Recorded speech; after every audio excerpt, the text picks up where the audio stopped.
¿Sabías que Pedro le preguntó a Jesús hasta cuántas veces tendría que perdonar? Y Jesús le dijo, aún hasta 70 veces 7. Hoy estamos en nuestro día 288 de nuestro plan de estudio leyendo la Biblia en orden cronológico en un año. Oramos juntos. Gracias te damos, Señor, por este día. Padre, te pedimos, Señor, que sea tu Espíritu Santo quien nos ayude en esta lectura, Señor. Danos sabiduría, Señor. Ayúdanos en nuestras mentes, en nuestros corazones, para que podamos conocer tu verdad, Señor, y caminar en ella diariamente. En el nombre de tu Hijo amado Jesucristo te lo pedimos y decimos amén. Mateo 14 al 34. Vino Jesús a casa de Pedro y vio a la suegra de éste postrada en cama con fiebre. Y tocó su mano y la fiebre la dejó, y ella se levantó y les servía. Y cuando llegó la noche, trajeron a él a muchos endemoniados, y con la palabra echó fuera a los demonios y sanó a todos los enfermos, para que se cumpliese lo dicho por el profeta Isaías, cuando dijo, él mismo tomó todas nuestras enfermedades y llevó nuestras dolencias. Viéndose Jesús rodeado de mucha gente, mandó pasar al otro lado y vio un escriba y le dijo, Maestro, te seguiré a donde quiera que vayas. Jesús le dijo, las zorras tienen guaridas y las aves del cielo nidos, mas el Hijo del Hombre no tiene dónde recostar su cabeza. Otro de sus discípulos le dijo, Señor, permíteme que vaya primero y entierre a mi padre. Jesús le dijo, sígueme, deja que los muertos entierren a sus muertos. Y entrando él en la barca, sus discípulos le siguieron, y he aquí que se levantó en el mar una gran tempestad, tan grande que las olas cubrían la barca, pero él dormía. Y vinieron sus discípulos y le despertaron diciendo, Señor, sálvanos que perecemos. Él les dijo, ¿por qué teméis, hombres de poca fe?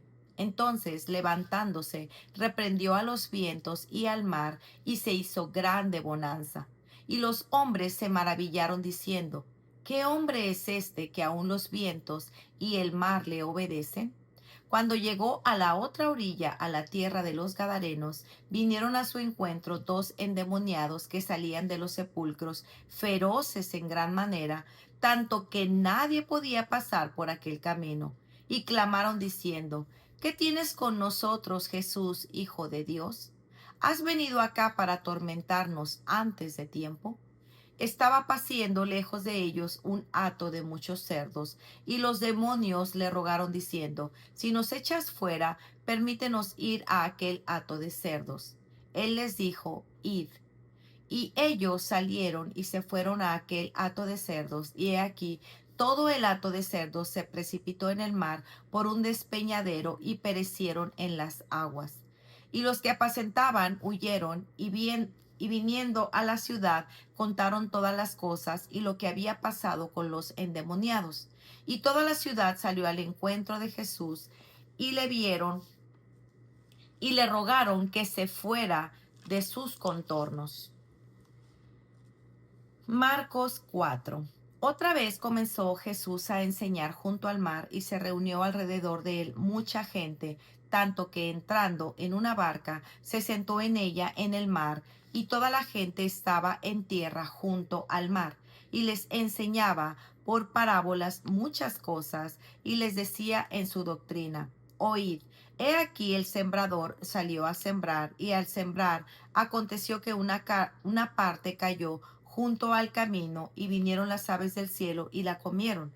Otra parte cayó en pedregales, donde no tenía mucha tierra, y brotó pronto, porque no tenía profundidad de tierra. Pero salido el sol se quemó, y porque no tenía raíz se secó. Otra parte cayó entre espinos, y los espinos crecieron y la ahogaron, y no dio fruto. Pero otra parte cayó en buena tierra y dio fruto, pues brotó y creció y produjo a 30, a 60 y a 100 por uno. Entonces le dijo, el que tiene oídos para oír, oiga. Cuando estuvo solo, los que estaban cerca de él con los 12 le preguntaron sobre la parábola y les dijo, A vosotros os he estado saber el misterio del reino de Dios, mas a los que están fuera por parábolas todas las cosas, para que viendo vean y no perciban, y oyendo oigan y no entiendan, para que no se conviertan y les sean perdonados los pecados. Y les dijo, ¿no sabéis esta parábola? ¿Cómo pues entenderéis todas las parábolas? El sembrador es el que siembra la palabra, y estos son los de junto al camino, en quienes se siembra la palabra, pero después que la oyen, enseguida viene Satanás y le quita la palabra que se sembró en sus corazones. Estos son asimismo los que fueron sembrados en pedregales, los que cuando han oído la palabra al momento la reciben con gozo, pero no tienen raíz en sí, sino que son de corta duración, porque cuando viene la tribulación o la persecución por causa de la palabra, luego tropiezan. Estos son los que fueron sembrados entre espinos, los que oyen la palabra, pero los afanes de este siglo y el engaño de las riquezas y las codicias de otras cosas entran y ahogan la palabra y se hace infructuosa. Y estos son los que fueron sembrados en buena tierra, los que oyen la palabra y la reciben y dan fruto a 30, a 60 y a 100 por uno.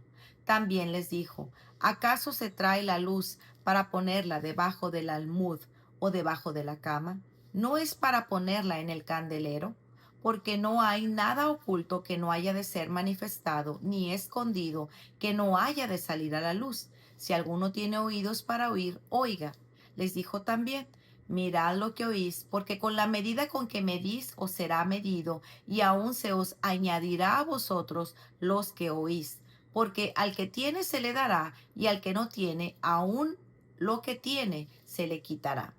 Decía además, así es el reino de Dios, como cuando un hombre echa semilla en la tierra y duerme y se levanta de noche y de día, y la semilla brota y crece sin que él sepa cómo, porque de suyo lleva fruto la tierra, primero hierba, luego espiga, después grano lleno de espiga. Y cuando el fruto está maduro, enseguida se mete la hoz, porque la siega ha llegado. Decía también, ¿a qué haremos semejante el reino de Dios o con qué parábola lo compararemos? Es como el grano de mostaza, que cuando se siembra en la tierra es la más pequeña de todas las semillas que hay en la tierra, pero después de sembrado crece y hace mayor de todas las hortalizas y echa grandes ramas de tal manera que las aves del cielo pueden morar bajo su sombra. Con muchas parábolas como esta les hablaba la palabra conforme a lo que podían oír, y sin parábolas no les hablaba, aunque sus discípulos en particular les declaraba todo. Aquel día, cuando llegó la noche, les dijo, pasemos al otro lado. Y despidiendo a la multitud, le tomaron como estaba en la barca, y había también con él otras barcas. Pero se levantó una gran tempestad del viento y echaba las olas en la barca de tal manera que ya se anegaba. Y él estaba en popa, durmiendo sobre un cabezal, y le despertaron y le dijeron, Maestro, ¿no tienes cuidado que perecemos? Y levantándose reprendió al viento y dijo al mar, Calla, enmudece. Y cesó el viento y se hizo grande bonanza. Y les dijo, ¿por qué estáis así amedrentados? ¿Cómo no tenéis fe?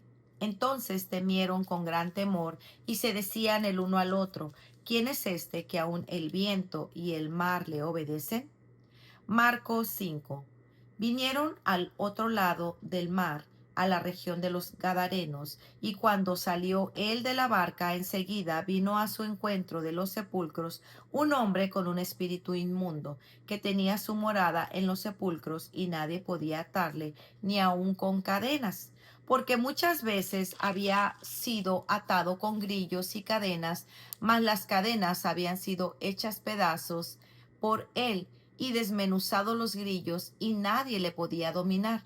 Y siempre de día y de noche andaba dando voces en los montes y en los sepulcros, e hiriéndose con piedras. Cuando vio pues a Jesús de lejos, corrió y se arrodilló ante él, y clamando a gran voz dijo, ¿qué tienes conmigo, Jesús, Hijo de Dios Altísimo? Te conjuro por Dios que no me atormentes. Porque le decía, sal de este hombre, espíritu inmundo. Y le preguntó, ¿cómo te llamas? Y él respondió diciendo, Legión me llamo, porque somos muchos. Y le rogaba mucho que no los enviase fuera de aquella región.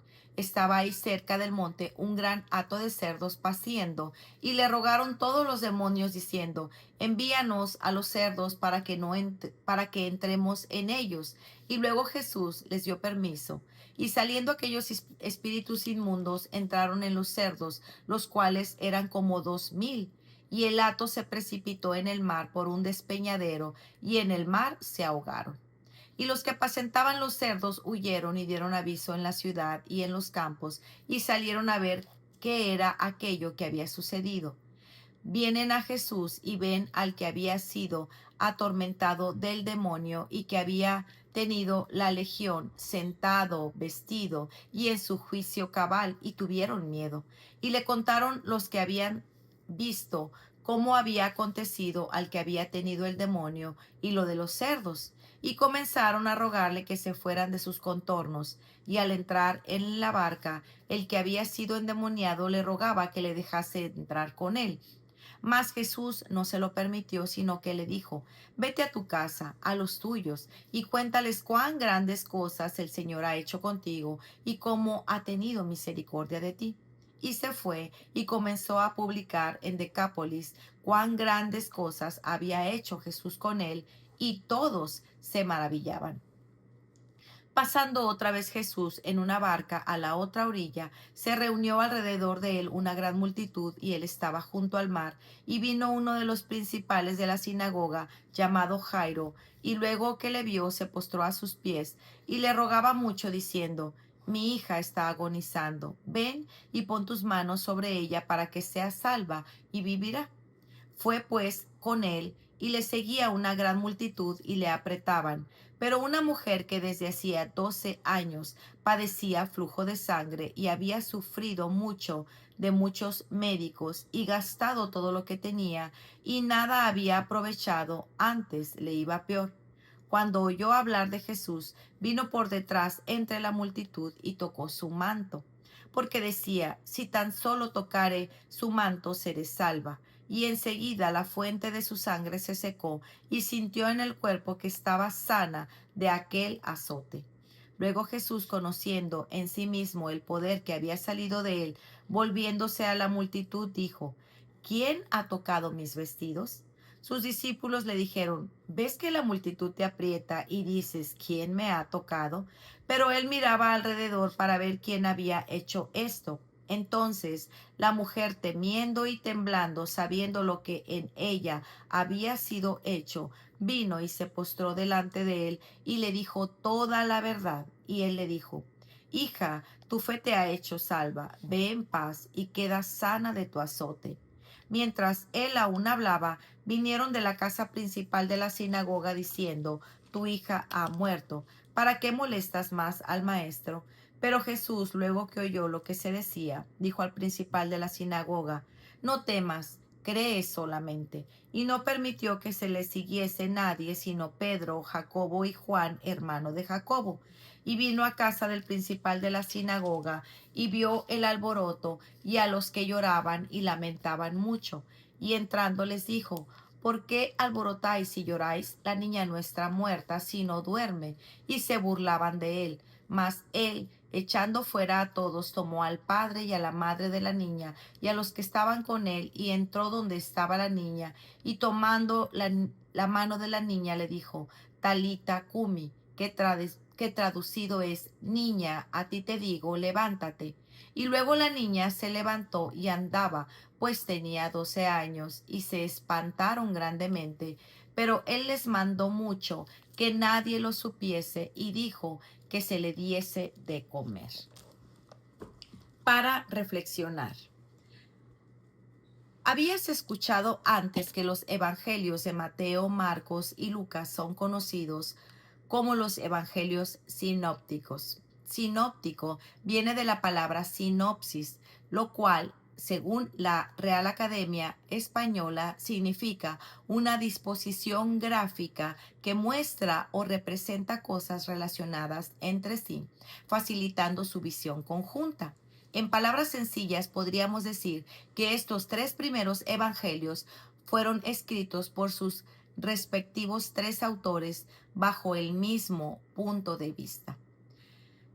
Debido a estos relatos en los pasajes asignados por el día de hoy, son en su mayoría los mismos relatos que leímos en nuestra lectura de ayer, solo que con algunos cambios narrativos. Esto es parte del hecho de que los evangelios sean sinópticos. Notaremos cambios narrativos, vemos diferente orden de los acontecimientos relatados y también diferencia en los detalles mencionados. Esto quizá pueda traer algo de confusión a muchas personas. Sin embargo, recuerda que los autores, al escribirlos, no pretendían escribir una biografía exacta. Su intención era dejar a la iglesia los relatos del ministerio de Jesús, cada uno bajo un punto de vista específico, y estudiar estos tres evangelios nos dejan ver el testimonio de los evangelistas. Por otro lado, es bueno también tener en mente la palabra de Pablo a Timoteo. Toda escritura es inspirada por Dios y útil para enseñar, para reprender, para corregir, para instruir en justicia, a fin de que el hombre de Dios sea perfecto, equipado para toda buena obra. Gracias a Dios por su palabra y su Espíritu Santo obrando en ella. Ahora meditemos en alguno de los relatos que leímos hoy. Nuevamente veremos el poder que Cristo tiene sobre enfermedades, sobre fenómenos naturales y sobre los demonios, lo que demanda el discipulado. Mientras el ministerio de Jesús crecía y se divulgaba por las ciudades, hubo algunos que quisieron unirse a sus seguidores. Antes de que lo hicieran, Jesús quería dejar claro a dos de ellos que ser sus discípulos conllevaba demandas. Uno de ellos se acercó y le dijo: Maestro, te seguiré a donde quiera que vayas. A lo que Jesús le respondió: Las zorras tienen madrigueras y las aves del cielo nidos, pero el Hijo del Hombre no tiene donde recostar la cabeza.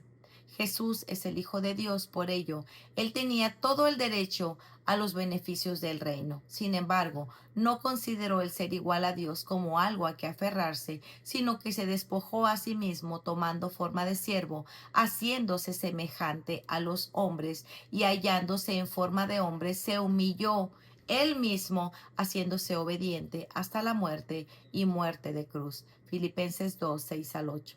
No buscaba lujos ni para el lugar el cual iba a dormir, y dejaba esto claro para quienes lo querían seguir.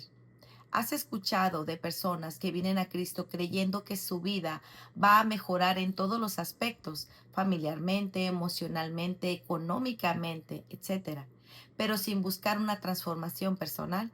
Sin duda, muchos se han acercado a la iglesia cristiana evangélica creyendo que sus problemas serán resueltos y sus deudas económicas saldadas. Tristemente, luego se dan cuenta de que su vida no está mejorando como ellos esperaban y creen que la iglesia es un fracaso, al punto de pensar que seguir a Cristo no vale la pena. Su concepto sobre el Evangelio es completamente errado. Estas no eran las expectativas con las que los discípulos de Cristo debían seguirle, y él quería dejar esto en claro aún antes de que le siguieran. Tan alto era el llamado que a otro de ellos le dijo: Señor, permíteme que vaya primero y entierre a mi padre. Jesús le respondió: Ven tras mí y deja que los muertos entierren a sus muertos. El Señor nos ayude y su Espíritu Santo nos impulse a tomar nuestra cruz y seguirle como respuesta al amor que Él ha manifestado para con nosotros.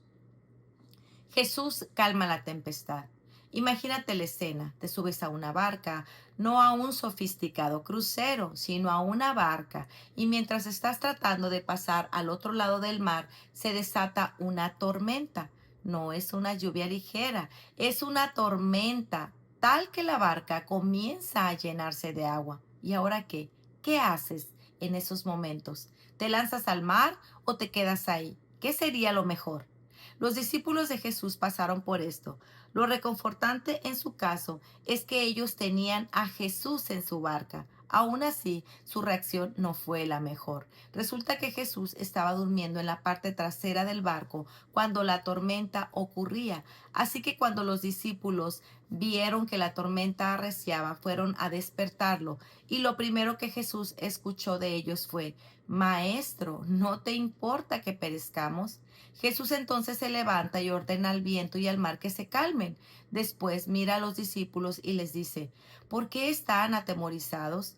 ¿Cómo no tienen fe? Y ante este acontecimiento ellos se decían entre sí: ¿Quién pues es este que aun el viento y el mar le obedecen? Y con esta pregunta final que se hacen los discípulos podemos destacar el punto de este pasaje. Ellos habían compartido mucho tiempo con Jesús, habían visto milagros, le seguían y participaban de sus padecimientos, pero aún no lo conocían. Ellos seguían sorprendiéndose y preguntándose: ¿quién es este? Hermanos, a nosotros en este tiempo se nos ha dado la revelación completa de la palabra de Dios y por ello sabemos y tenemos testimonio de quién es Jesús y cómo Él, cuando fue crucificado y muerto, resucitó al tercer día. También la palabra nos enseña que todo aquel que ha confesado a Cristo es su Señor, tiene como promesa el sello de su Espíritu Santo.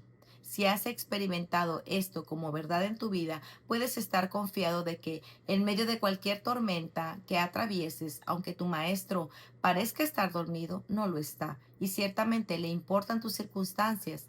Puedes confiar en que Él está bajo control.